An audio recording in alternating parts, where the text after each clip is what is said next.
Okay, boys and girls, we're going to finish this up today. Let's see what happens. Chapter 19. And that, Mrs. May, laying down her crochet hook, is really the end. Kate stared at her. Oh, it can't be, she gasped. Oh, please, please. The last square, said Mrs. May, smoothing it out on her knee. The 150th. Now we can sew them together. Oh, said Kate, breathing again. The quilt. I thought you meant the story. Oh, it's the end of the story, too, said Mrs. May absently. Or the beginning. He never saw them again. And she began to sort out the squares. But, stammered Kate, you can't, it's not fair, she cried. It's cheating. Tears sprang to her eyes. She threw her work down on the table and her crochet hook after it, and she kicked the bag of wools which lay beside her on the carpet. Why, Kate, why? Mrs. May looked genuinely surprised. Something more must have happened, cried Kate angrily. What about the rat catcher? And the policeman? And the... Oh, but something more did happen, said Mrs. May. A lot more happened. I'm going to tell you. Then why did you say it was the end? Because, said Mrs. May, she still looked surprised, he never saw them again. Then how can there be more? Because, said Mrs. May, there is more, a lot more. Kate glared at her. All right, she said, go on. Mrs. May looked back at her. Kate, she said after a moment, stories never really end. They can go on and on and on. It's just that sometimes at a certain point, one stops telling them.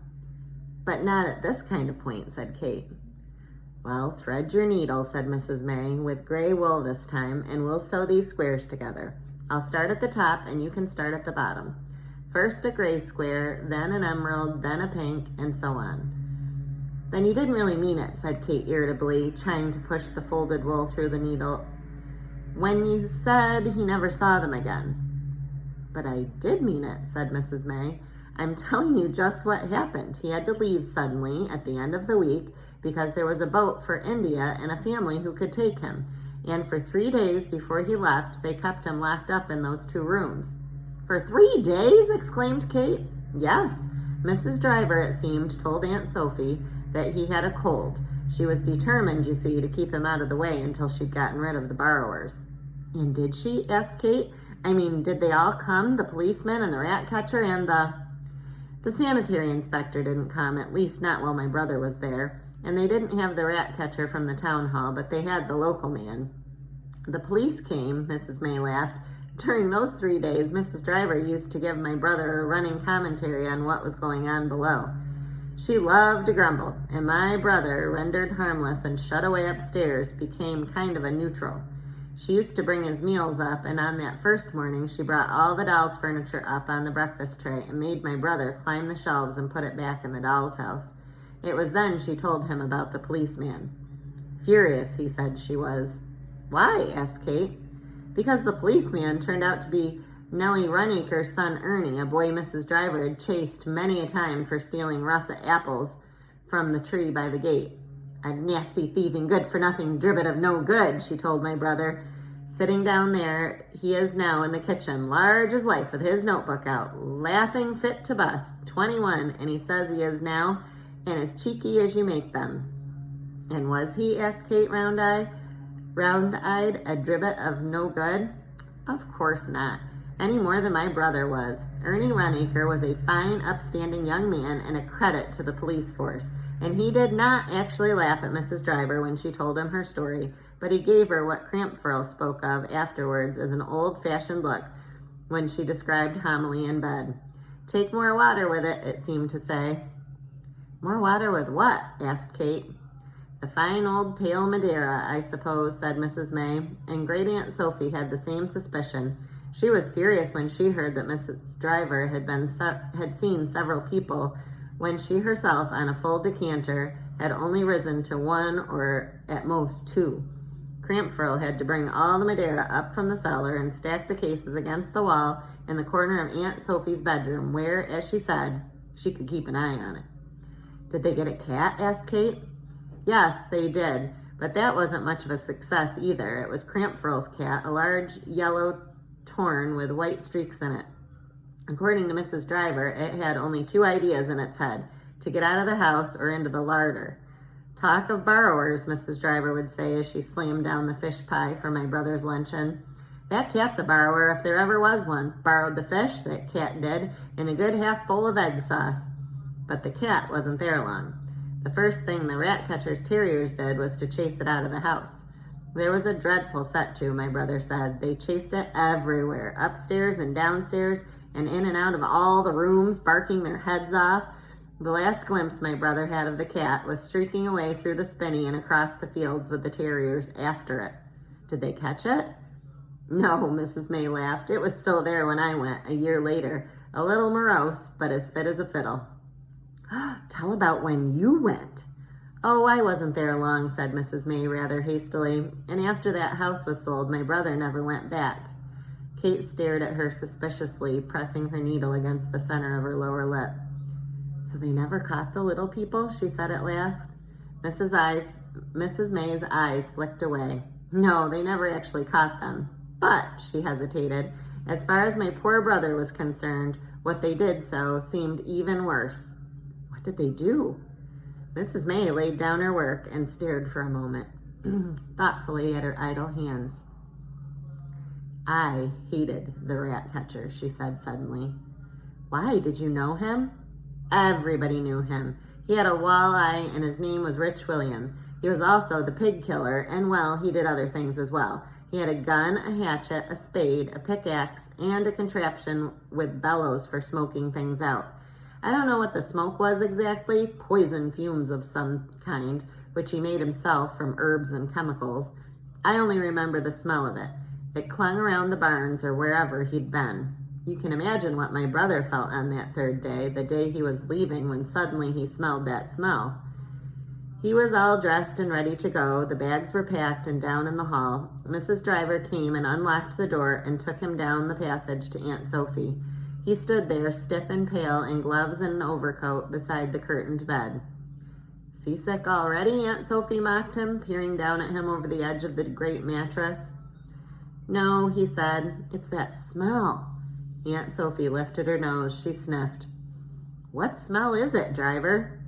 It's the rat catcher, my lady, explained Mrs. Driver, reddening. Down in the kitchen. What? Exclaimed great Aunt Sophie. Are you smoking them out? And she began to laugh. Oh dear, she gasped. But if you don't like them, Driver, the remedy's simple. What is that, my lady? Asked Mrs. Driver coldly, but even her chins were red.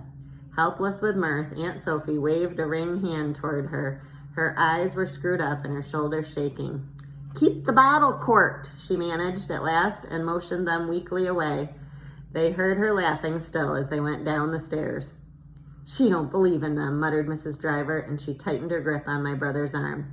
More fool her. She'll change her tune, like enough when I take them up afterwards, laid out in sizes on a clean piece of newspaper, and she dragged him roughly across the hall.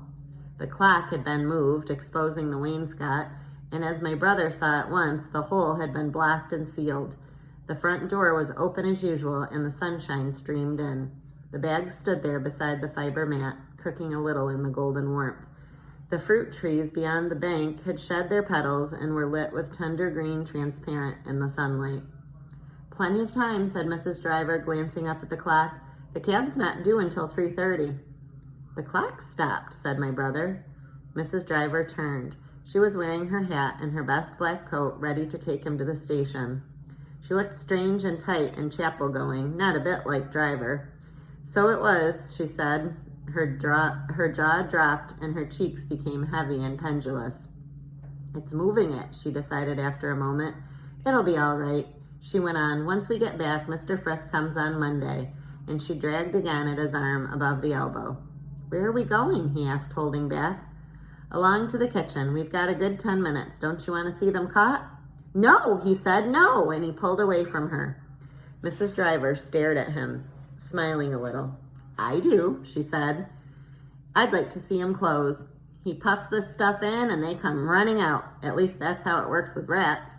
But first, he says, you block up all the exits, and her eyes followed his to the hole below the wainscot. How did they find it? The boy asked. Puttied it looked, and with a square of brown paper pasted on crooked. Rich William found it. That's his job. They could unstick that, said the boy after a moment. Mrs. Driver laughed. Oh, no, they couldn't. Cemented, that is, a great block of it right inside with a sheet of iron across from the front of that old stove into the outhouse. He and Crampfurl had to have the morning room floor up to get at it. All Tuesday they was working up till tea time. We aren't going to have more capers of that kind. Not under that clock. Once you get the clock back, it can't be moved again in a hurry. Not if you want to keep time, it can't. So where it stood, where the floors washed away like, it was then my brother saw for the first and last time that raised platform of unscrubbed stone. Come on now, said Mrs. Driver, and took him by the arm. We'll hear the cab from the kitchen. But the kitchen, as she dragged him past the baize door, seemed a babel of sound. No approaching cab could be heard here with the yelps and barks and stampings and excited voices. Steady, steady, steady, Crampfurl was saying on one loud note as he held back the rat catcher's terriers, which shrilled and panted on the leash. The policeman was there, Nellie Runacre's son Ernie. He had come out of interest and stood back from the others a little in view of his calling with a cup of tea in his hand and his helmet pushed off his head. But his face was pink with boyish excitement, and he stirred the teaspoon around and around. Seeing's believing, he said cheerfully to Mrs. Driver when he saw her come in at the door. A boy from the village was there with a ferret.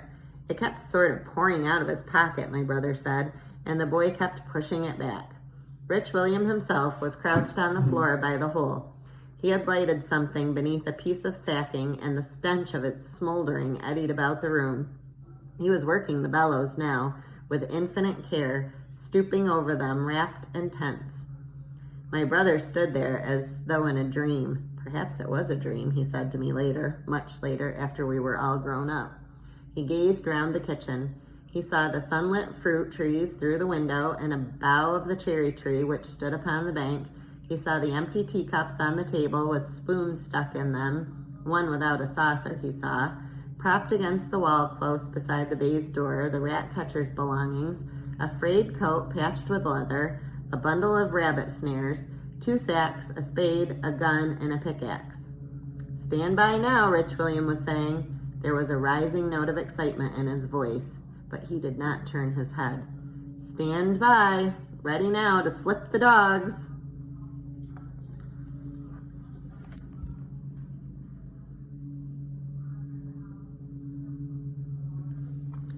Mrs. Driver let go of my brother's arm and moved toward the hole. Keep back, said the rat catcher without turning. Give us room. And Mrs. Driver backed nervously toward the table. She put a chair beside it and a half-raised one knee, but lowered it again when she caught Ernie Runacre's mocking glance. All right, Ma, he said, cocking one eyebrow. We'll give you a leg up when the time comes. And Mrs. Driver threw him a furious look. She snatched up the 3 cups from the table and stumped away with them angrily into the scullery. Seemingless much of something or other, my brother heard her mutter as she brushed past him, and at those words, suddenly, my brother came to life. He threw a quick glance out the kitchen. The men were absorbed, all eyes around the rat catcher, except those of the village boy who was getting out his ferret. Stealthily, my brother drew off his gloves and began to move backwards. Slowly, slowly, toward the green baize door. As he moved gently, stuffing his gloves into his pocket, he kept his eyes on the group around the hole. He paused a moment beside the rat catcher's tools and stretched out a wary, groping hand. His fingers closed at last on a wooden handle. Smooth it was, and worn with wear. He glanced down quickly to make sure. Yes, it was, as he hoped, the pickaxe. He leaned back a little and pushed, almost imperceptibly, against the door with his shoulders. It opened sweetly in its silent way. Not one of the men had looked up. Steady now, the rat catcher was saying, stooping closely over the bellows. It takes a moment, like, to go right through. There ain't much ventilation, not under a floor. My brother slid through the barely open door, and it sighed to behind him, closing out the noise. He took a few steps on tiptoe down the dark kitchen passage, and then he ran. There was the hall again, steeped in sunshine, with his bags beside the door. He bumped against the clock, and it struck a note, a trembling note, urgent and deep. He raised the pickaxe to the height of his shoulder and aimed a sideways blow at the hole below the wainscot. The paper tore, a few crumbs of plaster fell out, and the pickaxe rebounded sharply, jarring his hands. There was indeed iron behind the cement, something immovable. Again he struck, and again and again. The wainscot above the hole became split and scratched, and the paper hung down in strips, but still the pickaxe bounced. It was no good. His hands, wet with sweat, were sliding and slipping on the wood. He paused for breath, and looking out, he saw the cab. He saw it on the road beyond the hedge on the far side of the orchard. Soon it would reach the russet apple tree beside the gate. Soon it would turn into the drive. He glanced up at the clock. It was ticking steadily, the result, perhaps, of his knock. The sound gave him comfort and steadied his thumping heart. Time, that's what he needed, a little more time. Takes a moment, like the rat catcher had said, to go right through. There ain't much ventilation, not under a floor. Ventilation, that was the word, the saving word. Pickaxe in hand, my brother ran out the door. He stumbled once on the gravel path and nearly fell. The pickaxe handle came up and struck him a sharp blow on the temple. Right here. Already, when he reached it, a thin filament of smoke was eddying out of the grating, and he thought, as he ran toward it, that there was a flicker of movement against the darkness between the bars, because if they needed to breathe, they would run to the grating, right? And that was where they would be, of course, to get the air. But he did not stop to make sure. Already he heard behind him the crunch of wheels on the gravel and the sound of the horse's hoofs. He was not, as I have told you, a very strong little boy, and he was only 9, not 10 as he boasted to Arrietty. But with 2 great blows on the brickwork, he dislodged one end of the grating. It fell down sideways, slightly on a slant, hanging, it seemed, by one nail. Then he clambered up the bank and threw the pickaxe with all his might into the long grass beyond the cherry tree. He remembered thinking as he stumbled back, sweaty and breathless, toward the cab, how that, too, the loss of the pickaxe, would cause its own kind of trouble later. There's the grating. He loosened it up so they could get out if they were still there. Chapter 20. But, exclaimed Kate, didn't he see them come out? No, Mrs. Driver came along then in a flurry of annoyance because they were late for the train. She bustled him into the cab because she wanted to get back again, she said as fast as she could be, in at the death. Driver was like that. Kate was silent for a moment, looking down. So that is the end, she said at last. Yes, said May, it could be, or the beginning. But, Kate raised a worried face, perhaps they didn't escape through the grating. Oh, they escaped all right, said Mrs. May lightly. But how do you know? I just know, said Mrs. May. But how did they get across those fields with the cows and things and the crows? They walked, I suppose. The Hendrys did it. People can do anything when they have a mind to. But poor Homily should be so upset. Oh, yes, she was upset, said Mrs. May. And how would they know the way? By the gas pipe, said Mrs. May. There's a kind of ridge all along through the spinney and across the fields. You see, when men dig a trench and put a pipe in it, all the earth they have dug out doesn't quite fit where they put it back. The ground looks different. But poor Homily, she didn't have her tea or her furniture or her carpets or anything. Do you suppose they took anything? Oh, people will always grab something, said Mrs. May shortly. The oddest things sometimes, if you've read about shipwrecks. She spoke hurriedly as though she were tired of the subject. Do be careful, child, not gray next to pink. You'll have to unpick it. But, went on Kate in a despairing voice as she picked up the scissors, Homily would hate to arrive there all poor and destitute in front of Loopy. Destitute, said Mrs. May patiently. And Loopy wasn't there, remember? Loopy never came back. And you know what Homily would do? Can't you just see her? She'd be in her element.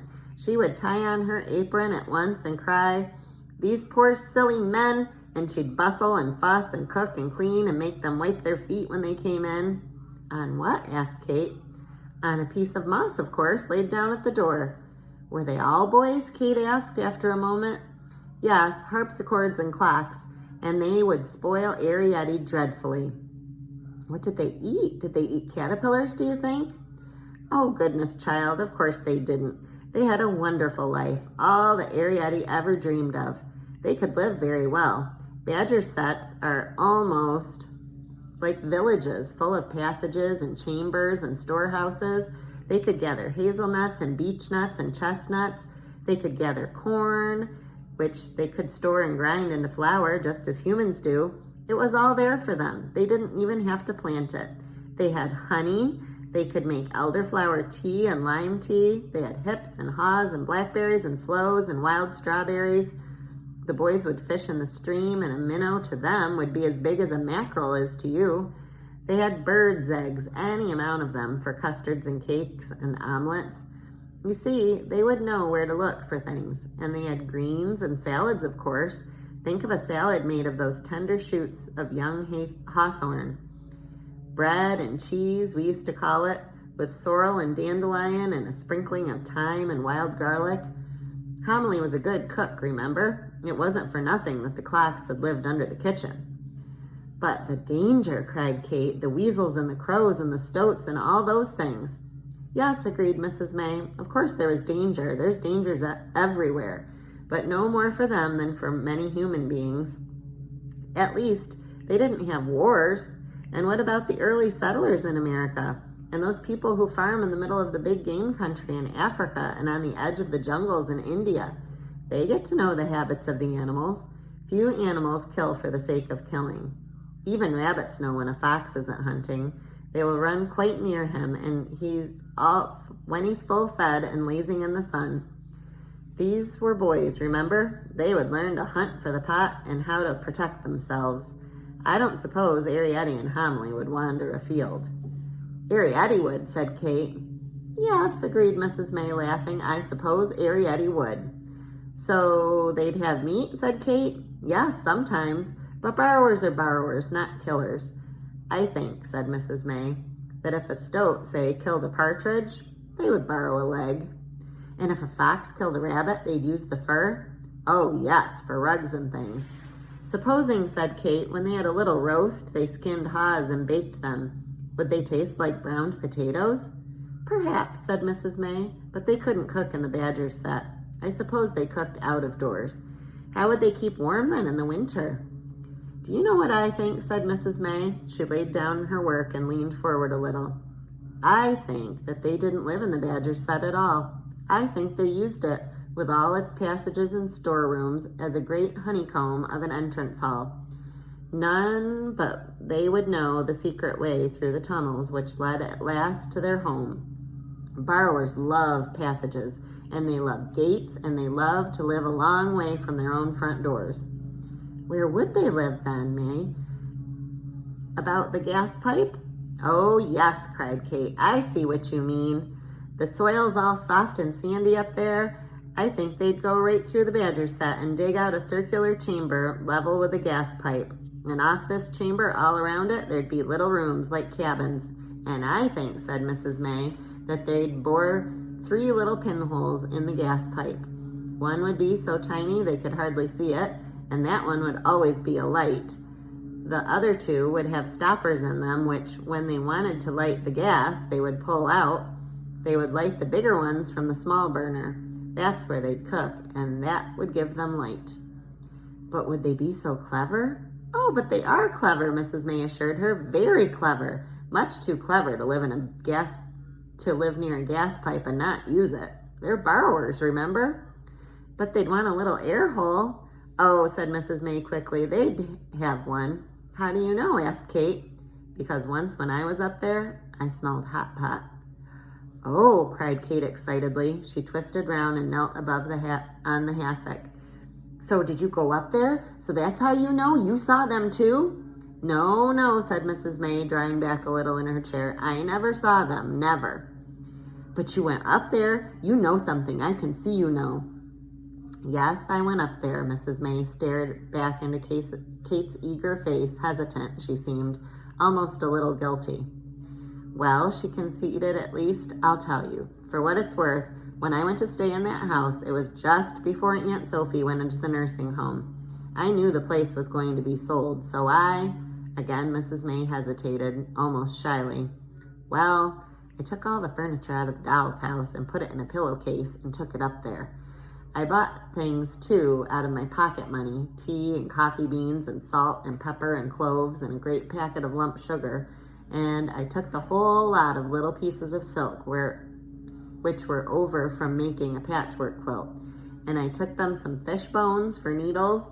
I took the tiny thimble I had got in a Christmas pudding and a whole collection of scraps and cracker things I'd had in a chocolate box. But you never saw them? No, I never saw them. I sat for hours against the bank below the hawthorn hedge. It was a lovely bank, twined with twisted hawthorn roots and riddled with sandy holes, and there were wood violets and primroses and early campion. From the top of the bank, you could see for miles across the fields. You could see the woods and the valleys and the twisting lanes. You could see the chimneys of the house. Perhaps it was the wrong place. I don't think so. Sitting there in the grass, half dreaming and watching beetles and ants, I found an oak apple. It was smooth and polished and dry, and there was a hole bored on one side of it and a slice off the top. "The teapot!" exclaimed Kate. "I think so. I looked everywhere, but I couldn't find the quill spout. I called then down all the holes as my brother had done, but no one answered. Next day, when I went up there, the pillowcase had gone." "And everything in it?" "Yes, everything. I searched the ground for yards around and in case there might be a scrap of silk or a coffee bean, but there was nothing. Of course, somebody passing might just have picked it up and carried it away."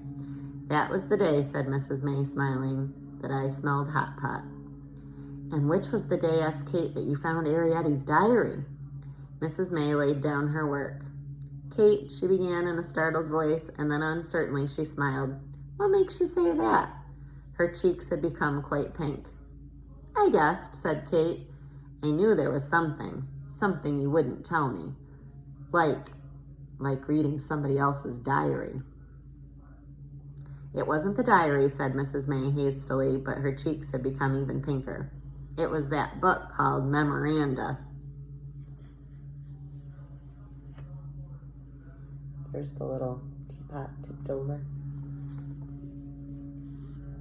The book with the blank pages. That's where she'd written it. And it wasn't on that day I found it, but 3 weeks later, the day before I left.